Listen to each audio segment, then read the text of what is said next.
லக்ஷ்மி எங்க போயிட்டா? இவ்வளோ நேரம் ஆகி எனக்கு காஃபி கொடுக்காம இருக்க மாட்டாளே.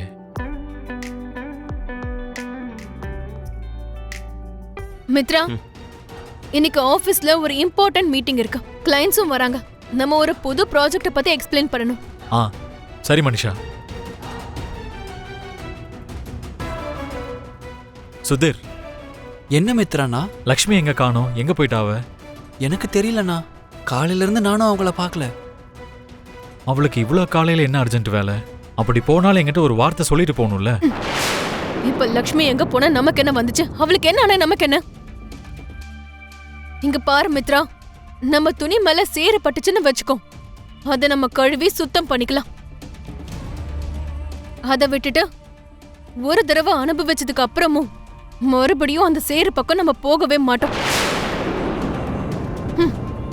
அதே மாதிரிதான் அந்த லக்ஷ்மி விஷயத்திலையும். விட்டுட்டு போனவள மறுபடியும் ஒட்ட வைக்க ட்ரை பண்ணாத. மனிஷா, நீ நினைக்கிற மாதிரிலாம் எதுவும் இல்ல. ஜஸ்ட் அவ இங்க இல்லாததுனால கேஷுவலா கேட்ட, அவ்வளவுதான். மித்ரா. ஓ ஆண்டி, ப்ளீஸ் உட்காருங்க.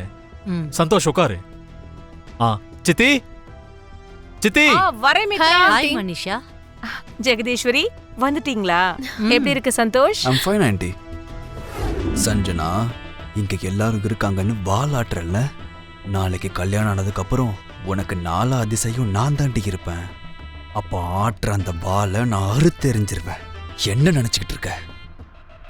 ஜெகதீஸ்வரி, எப்படி இருக்க? நல்லா இருக்க அரவிந்தா. ரெஜிஸ்டரை வீட்டுக்கே வர வச்சிடறேன்னு சொன்னீங்க. அவர் எந்த டைம்க்கு வராரு? இந்நேரத்துக்கு அவர் வந்துட்டு இருப்பாரு. மித்ரா, ஒரு தடவை கால் பண்ணுப்பா. ஓகே மாம். அரவிந்தா மேடம். வாங்க ரெஜிஸ்டர் சார். மேடம், இடத்துக்கு சம்பந்தப்பட்ட ஒரிஜினல் டாக்குமெண்ட்ஸ் எல்லாம் கொண்டு வாங்க. மித்ரா, அந்த டாக்குமெண்ட்டை கொண்டு வாப்பா. எஸ் மாம். நம்ம தப்பா அந்த பொண்ணை பத்தி இங்க விசாரிச்சுக்கிட்டு இருக்கோமா? ஒருவேளை அந்த பொண்ணை வேற ஏதாவது விஷயமா சந்தோஷ் இங்க டிராப் பண்ணானோ? அந்த பொண்ணு உண்மையிலேயே இந்த இடத்துல இல்லையா? எக்ஸ்கியூஸ் மீ, இந்த போட்டோல இருக்க பொண்ணை எங்கேயாவது பார்த்திருக்கீங்களா?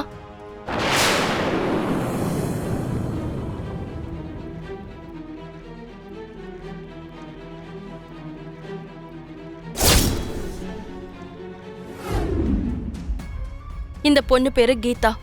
இந்த பொண்ணோட வாழ்க்கைய அந்த சந்தோஷ் கெடுத்து சீரழிச்சிட்டான்.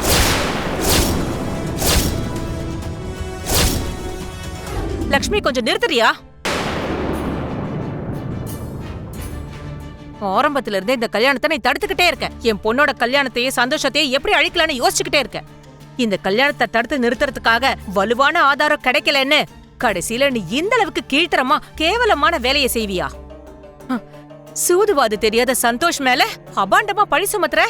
நான் ஒன்னும் யார் மேலயும் பழி போடல சின்னத்த. உண்மை, சந்தோஷ் நல்லவன், ரொம்ப உயர்ந்தவன்னு நம்பிக்கிட்டு உங்க கண்களை நீங்களே கட்டி வச்சிருக்கீங்க.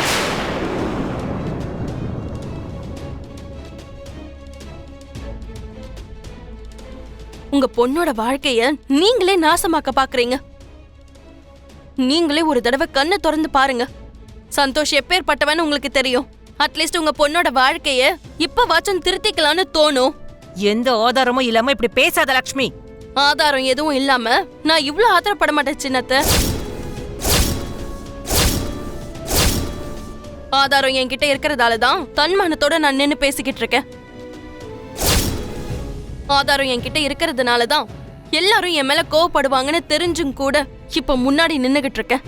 அப்படிப்பட்ட ஆதாரம் என்னன்னு காட்டு. கீதா, உன் போன் எங்க கொடு.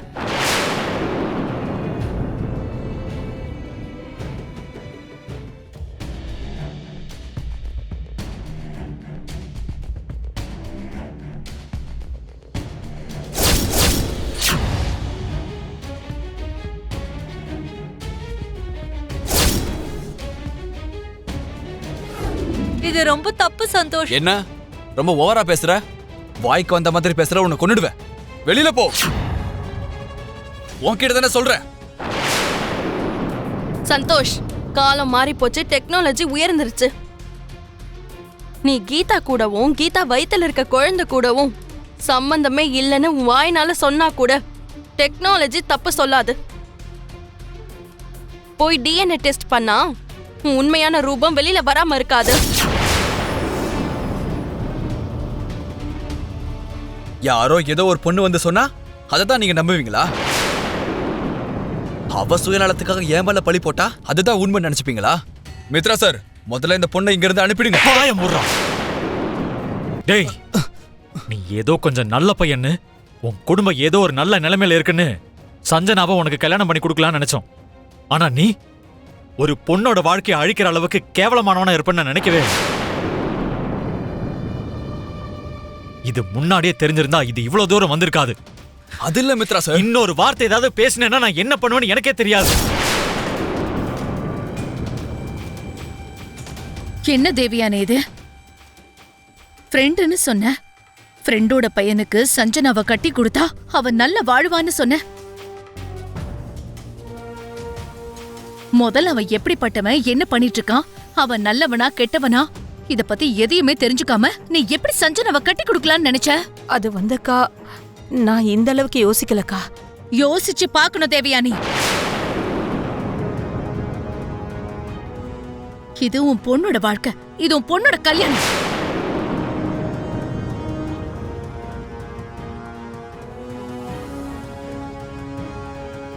அவ சந்தோஷத்தோட வாழணுமா இல்ல பிரச்சனையோட வாழணுமான்னு நம்ம கையில தான் இருக்கு தேவியானி. ஜெகதீஸ்வரி, உன் மகன் செஞ்ச வேலையில உன்னோட பங்கு எவ்வளவு இருக்கு இல்லைன்னு எனக்கு தெரியாது. ஆனா இந்த சம்பந்தத்தை ஏத்துக்க எங்களுக்கு விருப்பம் இல்ல. தயவு செஞ்சு கிளம்புங்க. அது இல்ல அரவிந்தா. கிளம்புங்கன்னு சொன்னல.